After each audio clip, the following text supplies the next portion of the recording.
Good morning friend, welcome back to my channel. म चाहिँ अहिले छिटो छिटो ब्रेकफास्ट बनाउँदैछु। मेरो छोरी चाहिँ स्कुल जान्छ, त्यही कारणले गर्दाखेरि चाहिँ म यहाँनिर रेमन बनाउँदैछु। छिटो छिटो गरेर यहाँ बनाइदिँदैछु, किनभने उसको चाहिँ बिहानै स्कुल जानुपर्छ। त्यही कारणले गर्दाखेरि 8 बजीसम्म चाहिँ ऊ स्कुल पुगिसक्नुपर्छ। त्यही कारणले गर्दा म चाहिँ छिटो छिटो गर्दैछु। उसलाई चाहिँ पहिला रेमन बनाएर उसलाई रेडी गरेर दिइहाल्छु। त्यहाँदेखि चाहिँ म अरूको लागि फेरि ब्रेकफास्टहरू बनाउँछु म। त्यही कारणले गर्दाखेरि म चाहिँ छिटो छिटो गर्दैछु। मेरो चाहिँ मर्निङको कामहरू चाहिँ यस्तै हुन्छ। खाजा बनाउनु, खाना बनाउनु, घरभित्रको कामहरू यस्तै नै भइरहन्छ। अहिले चाहिँ म प्याजहरू काटेर, खोर्सानीहरू काटेर रेडी गर्दैछु रेमनको लागि। अहिले रेमन चाहिँ एकदम बोइल भइरहेको छ। अब त्यो बोइल भइसकेपछि त्यसलाई चाहिँ निकालेर चाहिँ अन्त त्यहाँदेखिको अलिकति प्याजहरू भुटेर बनाइदिनु अरे उसलाई। त्यही कारणले गर्दाखेरि चाहिँ प्याजहरू काटेर रेडी गर्दैछु। अनि प्याजहरू लगाइहरू मजाले फ्राई गरेर बनाइदिनु भन्दैछ कि, त्यही कारणले गर्दाखेरि म चाहिँ यहाँ रेडी गर्दैछु। रेमन बोइल भइसकेको छ। अब म यो रेमनलाई चाहिँ निकालेर चाहिँ तार्छु। यहाँ प्याज खोर्सानी रेडी गरेर राखेको छु। अब यो रेमनलाई म निकालेर चाहिँ यहाँ कराईमा मैले प्याजहरू फ्राई गर्दैछु। अब यो फ्राई गरेर चाहिँ मैले अघि रेमनलाई चाहिँ चालिसकेको छु पानी फ्याँकेर। अब त्यो रेमनलाई चाहिँ यो प्याजमा लगाएर चाहिँ मजाले भुटिदिन्छु, किनभने यसरी बनाइदिनु अरे भन्दैछ। त्यही कारणले गर्दाखेरि चाहिँ यसरी भुटेर खाँदाखेरि पनि एकदमै मिठो हुन्छ। किनभने यो चाहिँ रेमन चाहिँ कस्तो हो भनेदेखि यसलाई चाहिँ बोइल गरेर माथिबाट मसला लगाएर खाने हो। तर म चाहिँ यहाँ मसलाहरू सबै लगाइदिँदैछु। यहीँनिर यसरी मसलाहरू लगाएर अनि यसलाई मजाले फ्राई गरिदिनुपर्छ कि एकदमै मिठो हुन्छ यसरी खाँदाखेरि चाहिँ। मलाई पनि पहिला त मलाई मन पर्दैन थियो, तर मैले चाहिँ यसरी बनाएर खाएकोले गर्दाखेरि चाहिँ एकदमै मिठो लाग्यो। मसला पनि सबै लगाइदिन्छु यहाँ। पहिला मैले पनि यसरी नै खाँदाखेरि चाहिँ मलाई पनि नानीहरूले बनाएर खाएको देखेर चाहिँ मैले पनि खाएको थिएँ कि मलाई पनि मिठो लाग्यो यसरी बनाएर खाँदाखेरि चाहिँ। त्यही कारणले गर्दाखेरि चाहिँ मैले यसरी बनाइदिँदैछु। अब यसमाथि चाहिँ यसलाई निकालेर अनि अन्डा पनि फ्राई गरेर माथिबाट लगाइदिनुपर्छ।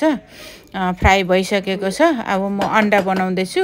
अन्डा पनि पोच गरिदिनुपर्छ अन्डालाई।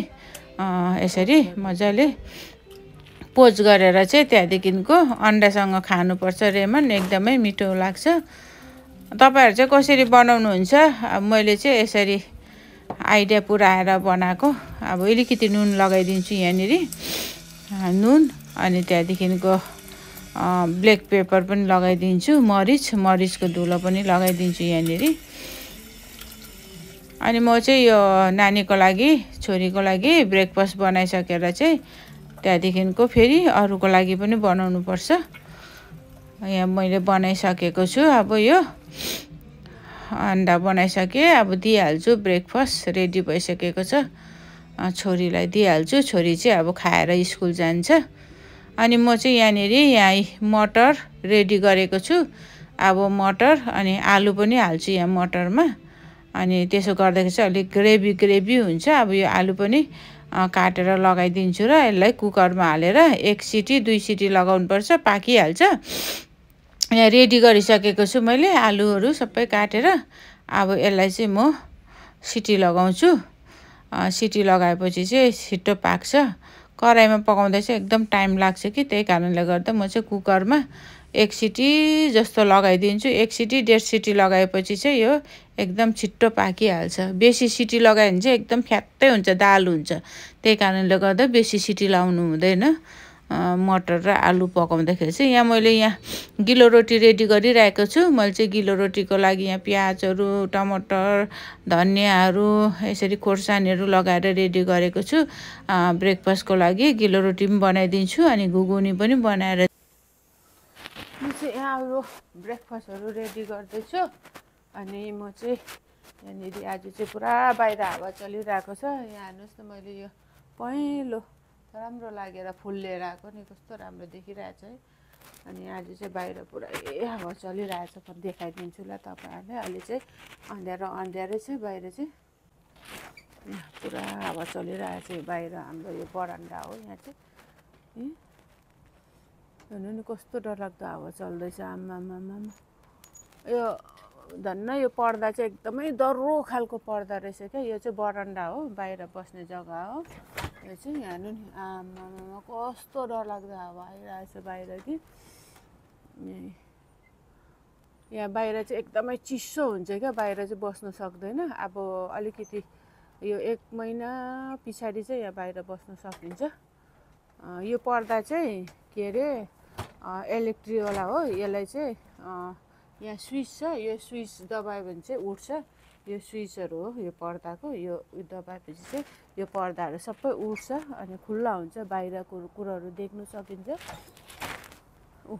कस्तो डरलाग्दो हावा आउँदैछ हेर्नु नि आम्मामा यहाँनिर चाहिँ यो जग्गामा चाहिँ कस्तो डरलाग्दो हावा आउँछ नि चिसो चाहिँ हुँदैन के तर हावाले गर्दा नै पुरा चिसो हुन्छ क्या यहाँनिर चाहिँ यो लगाइदिनुपर्छ नभए पुरा घर चिसो हुन्छ क्या अब चाहिँ म मटर र आलु पकाउँछु हामी चाहिँ नेपालीमा चाहिँ अब घुगुनी भन्छ होइन घुगुनीको लागि सामानहरू रेडी गर्नु पर्यो मैले के राखेको छु छोले मसला अलिकति लगाइदिनु पर्यो छोले मसला लगाएर बनाइदिनु पर्यो अब प्याजहरू टमाटरहरू काटेर रेडी गर्नु पर्यो म चाहिँ यहाँनिर अहिले चाहिँ छिटो छिटो गर्नु पर्यो किनभने मेरो छोरा पनि कामबाट आउँछ कि त्यही कारणले गर्दाखेरि चाहिँ छिटो छिटो गरेर रेडी गरेर राखिदिनुपर्छ खानाहरू हुन्छ म रेडी गर्छु अब मटरको सब्जी बनाउनुको लागि रेडी गरेको छु यहाँ कराई बसाएर यहाँ प्याज टमाटर काटेर यहाँ लसुन चाहिँ म यस्तो गरेर राख्छु यो लसुन रेडी गरेर राखेको छु मैले अब चाहिँ बनाउनु रेडी गर्छु म सुरु गर्छु बनाउनु मटर आलुको सब्जी रेडी भयो यहाँ मेरै मटर र आलुको सब्जी यहाँ रेडी भयो अब चाहिँ यहाँनिर म यो गिलो रोटी बनाउँछु यहाँनिर अब रेडी गरेको छु एकछिनमा बनाउँछु किनभने छिटो बनायो भने चिसो हुन्छ त्यही कारणले गर्दा यो पाकिसकेको छ अहिले चाहिँ म यहाँ रोटी पोल्नु सुरु गरेको छु गिलो रोटी हामी चाहिँ अब गिलो रोटी भन्छ तपाईँहरू के भन्नुहुन्छ यो यसरी पोल्दाखेरि चाहिँ एकदमै मिठो हुन्छ प्याजहरू टमाटर खोर्सानीहरू लगाएर बनायो भने चाहिँ एकदमै राम्रो हुन्छ मिठो टेस्टी हुन्छ तपाईहरुले पनि बनाएर खानुस् होला ब्रेकफास्टको लागि यहाँ वाटरमेलनको जुस पनि निकाल्दै छु म चाहिँ जुस पनि खानु पर्यो भनेर आज चाहिँ बाहिर एकदमै घाम लागिरहेको छ तर घाम त लागेको छ तर बाहिर चाहिँ जाइसक्नु छैन चिसो छ बाइ बाइ